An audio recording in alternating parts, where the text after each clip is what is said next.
財運唔係靠錢賺嚟嘅，而係靠品行積累嘅。好嘅品行可以廣交朋友，吸引人氣，人氣就會帶嚟財氣。為人處事以識得蝕底係福，待人寬厚大方就可以得到人心。有人氣自然就會有財氣。先做好自己，維護好人際關係，先可以遇到貴人，積累更大嘅財富。喺追求財富嘅過程中，資訊嘅掌握同樣至關重要。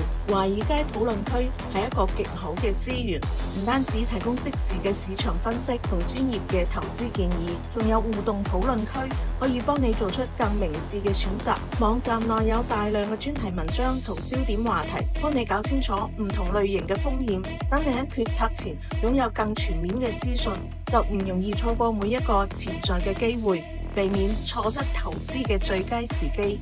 財富嘅增長唔單止係數字嘅變化，更係智慧、人脈同品德嘅綜合體現。